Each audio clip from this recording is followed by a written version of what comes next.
Pessoal, então vamos lá, voltando com o mandado de injunção, né? Para quem está acompanhando na nota de aula, nós paramos no item 8, teoria sobre a natureza jurídica do mandado de injunção. Isso aí, gente, é porque é o seguinte, eu falei para vocês que a lei do mandado de injunção é de 2016, certo? E antes dessa lei se utilizava a lei do mandado de segurança por analogia. Só que quando chegava um mandado de injunção, principalmente no Supremo Tribunal Federal, o Supremo Tribunal Federal não sabia muito bem o que fazer com o resultado desse mandado de injunção. Tipo assim, alguém dizia que um determinado artigo da Constituição não estava sendo concretizado por falta de lei. Aí o STF verificava, realmente não tem essa lei aqui. O que é que a gente faz agora? O nosso papel é de resolver o problema, o nosso papel é de criar a lei que está faltando. Não é porque o STF não legisla, né? Mas então, o que a gente faz? Manda para o Congresso Nacional legislar, a gente pode mandar no Congresso Nacional, pode exigir que o Congresso Nacional legisle, enfim. Gerou-se uma certa contradição, uma certa divergência, na verdade, na doutrina e dentro do Supremo Tribunal Federal sobre qual seria o papel do julgador em um mandado de injunção. Será que ele pode resolver o problema, no caso concreto? Será que ele pode aplicar uma regra de forma geral para abranger todo mundo? Será que ele pode, ou será que o seu papel é apenas de notificar o Congresso Nacional ou o órgão omisso a respeito da omissão, né?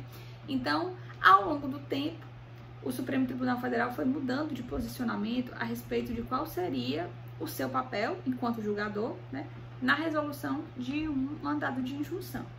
E aí surgiram 4 teorias que foram criadas pelo Supremo Tribunal Federal e reforçadas pela doutrina, tá? E é sobre isso que eu queria falar com vocês agora. Isso é um ponto importante para vocês saberem para a prova, não só para a minha prova, mas prova de concurso, etc. é importante.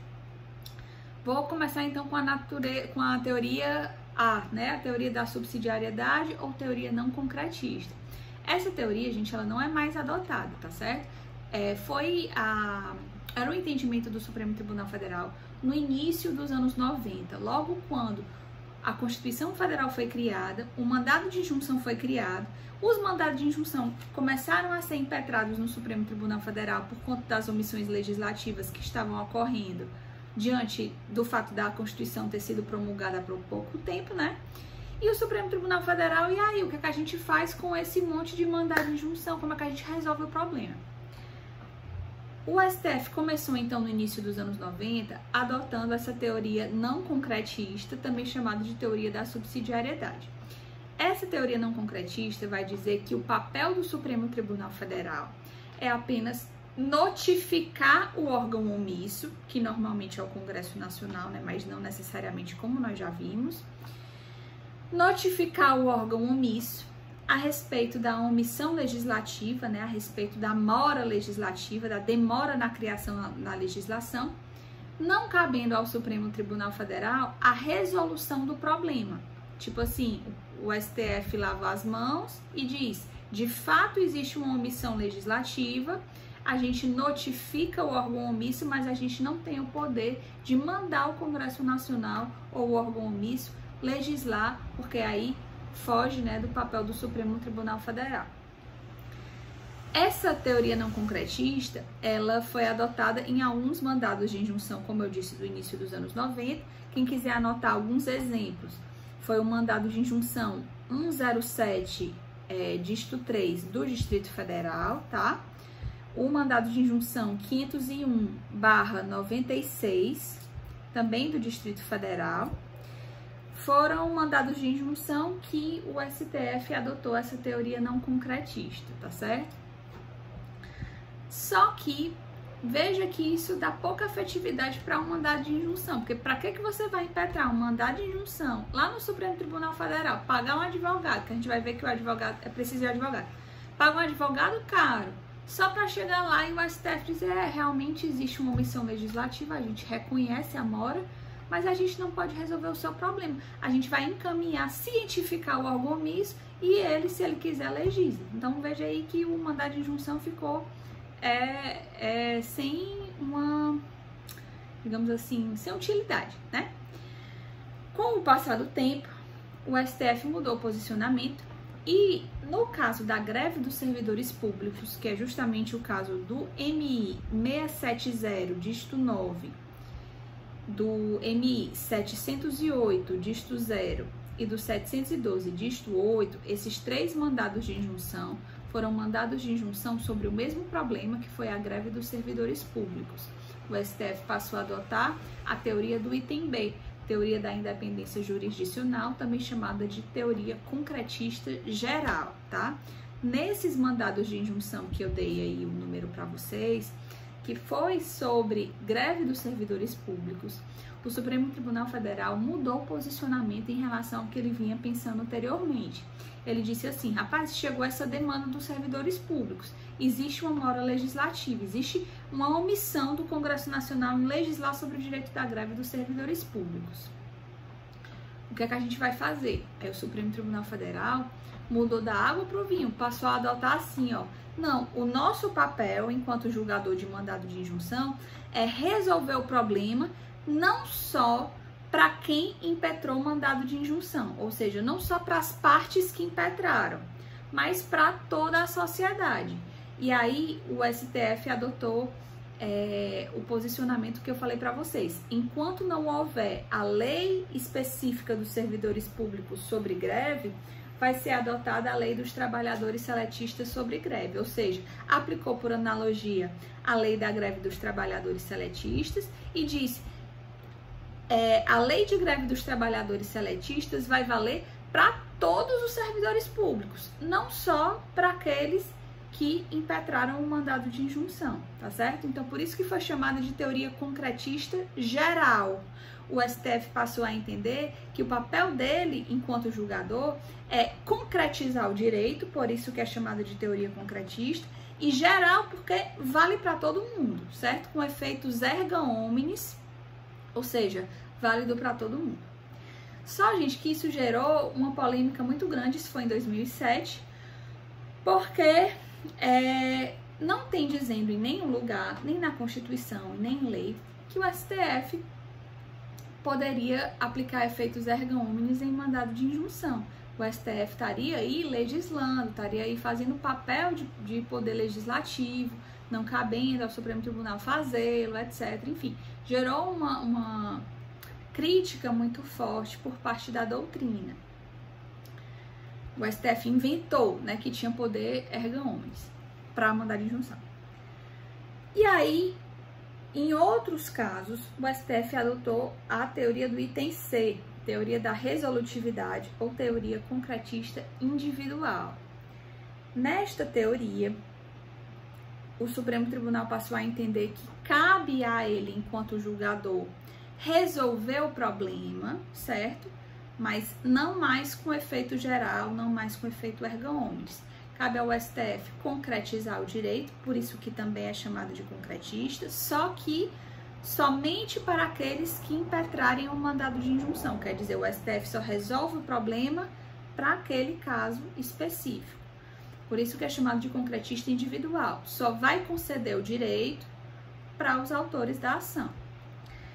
E aí o STF utilizou essa teoria, gente, nos mandados de injunção, para quem tiver interesse em anotar. 721, dígito 7, tá? 785, dígito 6, todos referentes à possibilidade de aposentadoria especial do INSS para os casos previstos no artigo 40, parágrafo 4º. O seguinte, vou explicar o que foi que aconteceu. Também sobre servidores públicos. A Constituição diz que os servidores públicos têm direito a uma aposentadoria especial na forma da lei. E aí, pessoas com deficiência, por exemplo, têm direito a uma aposentadoria especial. Os servidores públicos. Também tem para os seletistas, né? Também tem para os trabalhadores privados, que são do regime próprio, desculpa, do regime geral do INSS, né? Aí, a Constituição, ela dá o direito para os segurados do regime geral, certo? E existe a lei que regulamenta a aposentadoria especial para quem é do regime geral. E a Constituição, ela dá o direito para os segurados do regime próprio, que são servidores públicos, certo? Mas está faltando a lei que regulamenta essa aposentadoria especial. Quando vai ser dada? Em que hipóteses? Quais são os requisitos? Não tem a lei dos servidores públicos para a aposentadoria especial do regime próprio de previdência. E aí, algumas pessoas, por exemplo, com deficiência, impetraram mandados de injunção para ver o seu direito regulamentado. Dizer, ei, a Constituição me dá direito à aposentadoria especial, mas eu não consigo exercer porque está faltando lei que concretize o meu direito. Pronto, o STF resolveu o problema adotando a teoria concretista individual, ou seja, foi concedendo de pessoa para pessoa que ia impetrando o mandado de injunção. Mas veja, gente, que isso acabou gerando um problema de abarrotamento do Supremo Tribunal Federal com demandas sobre o mesmo problema.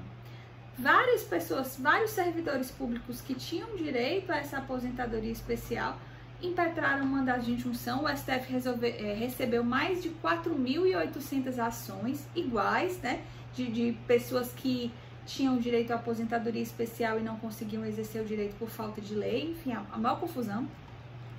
E o STF acabou resolvendo por meio de súmula, certo? Editou uma súmula aqui que diz: enquanto não houver a lei da aposentadoria especial dos servidores públicos, vai ser aplicada a lei da aposentadoria especial para quem é do regime geral do INSS. Resolveu o problema, só que por meio de súmula, né? E adotou para os mandados de injunção a teoria concretista individual. Aí, pronto, passou-se o tempo e o STF passou a adotar a chamada teoria mista, que é uma teoria chamada também de intermediária. Como é a teoria mista intermediária? O STF, ele primeiro concede um prazo para o Congresso Nacional legislar, e aí, se o Congresso Nacional não legislar, Congresso Nacional, eu digo, o órgão omisso, certo? É que eu estou falando do Congresso, porque normalmente é ele, mas pode ser o presidente, pode ser... Existem outras autoridades omissas, como a gente já viu no vídeo passado. Pode ser uma omissão do governador, pode ser uma omissão dos deputados estaduais, tá? Então, o STF concede um prazo para o órgão omisso legislar. Caso o órgão omisso não legisle no prazo dado pelo Supremo, aí o STF adota a teoria concretista individual, resolve o problema no caso concreto, tá certo? Essa é a teoria intermediária que o STF utilizou, por exemplo, nos casos do mandado de injunção 232, dígito 1, para quem estiver anotando aí, sobre a isenção de contribuição para a Seguridade Social das entidades beneficentes de assistência social. Como é isso, gente? A nossa Constituição, ela concede isenção de uma contribuição, de um tributo, né, para entidades beneficentes. E diz assim, na forma da lei. A lei nunca veio. E as entidades beneficentes queriam fazer gozo dessa isenção e não podiam porque não tinham lei dizendo como é que isso ia se dar. Impetraram um mandado de injunção. O Supremo Tribunal Federal resolveu o problema da seguinte forma. Primeiro, concedeu prazo para o Congresso Nacional legislar sobre isso. E aí esse prazo foi de 45 dias, só conferir aqui, não, 6 meses, desculpa. Deu prazo de 6 meses. Quando passou 6 meses e o Congresso Nacional não resolveu o problema, aí o Supremo Tribunal Federal tomou a rédea e resolveu no caso concreto, ou seja, apenas para as entidades beneficentes que impetraram o mandado de injunção.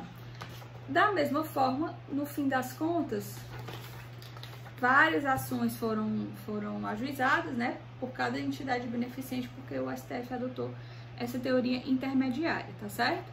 Esse prazo a ser dado para o órgão omisso legislar não é fixo. O STF já deu de 45 dias, já deu de 6 meses, já deu de 3 meses, aí vai variar de caso a caso, tá? Bom, essas são as 4 teorias utilizadas pelo STF ao longo do tempo.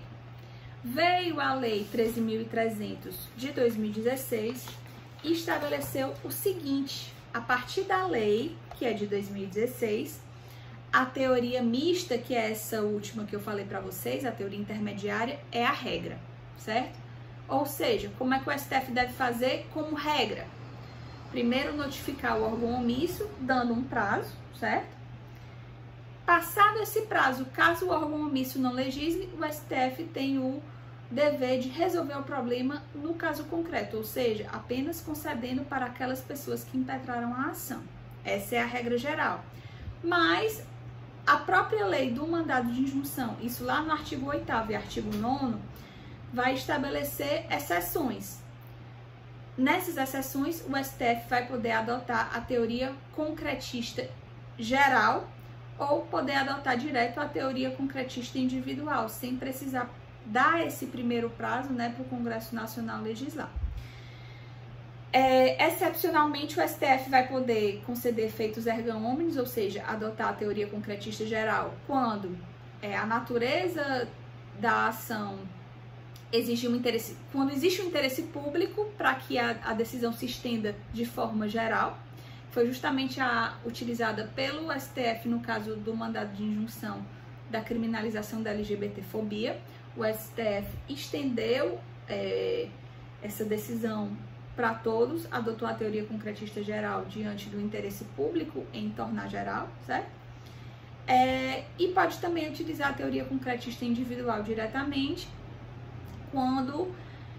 quando o STF já tiver julgado um mandado de injunção anterior sobre o mesmo caso, já tiver concedido o prazo para o órgão omisso legislar, já passou o prazo, o órgão omisso não legislou, e aí o STF já fez isso, né? Já concedeu o prazo, o órgão omisso não legislou. No próximo mandado de injunção que o STF receber sobre o mesmo tema, ele não precisa conceder o prazo de novo. Ele já aplica a teoria concretista individual sem essa história de conceder o prazo para o órgão omisso legislar. Entenderam?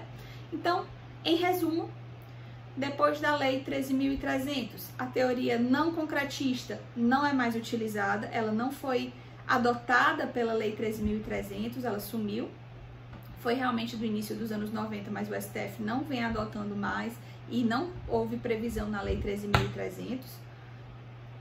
A partir da Lei 13.300, a teoria mista ou intermediária tem sido a regra, ou seja, primeiro concede o prazo, depois, se o órgão omisso não legislar no prazo, é que o STF toma as rédeas e, em regra, resolve concretamente de forma individual.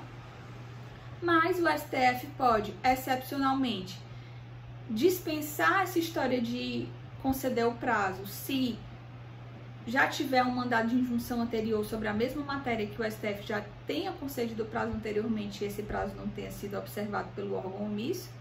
Aí o STF já pode passar logo para a teoria concretista individual, ou em caso de interesse público, como foi o caso da criminalização da LGBTfobia, o STF pode estender para todos e adotar a teoria concretista geral. Tudo bem, gente? Entenderam isso aí? Bom, passando para frente nas nossas anotações. Isso aí, a gente está no artigo 9º, artigo 8º da Lei do Mandado de Injunção, são artigos importantes, tá? Legitimidade passiva nós já passamos. Em relação ao ponto 10, que é o procedimento. O procedimento para um mandado de injunção, a gente segue as mesmas regras para o mandado de segurança.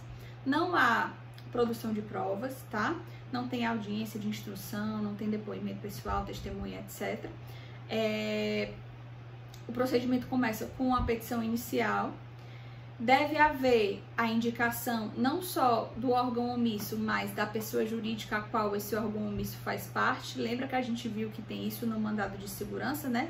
Você não indica só a autoridade coatora, mas você indica a autoridade coatora e a pessoa jurídica a qual ela faz parte. No mandado de injunção também, você indica o Congresso Nacional e a pessoa jurídica, que é a União. Você indica o presidente da República e indica a pessoa jurídica, que é a União, tá certo?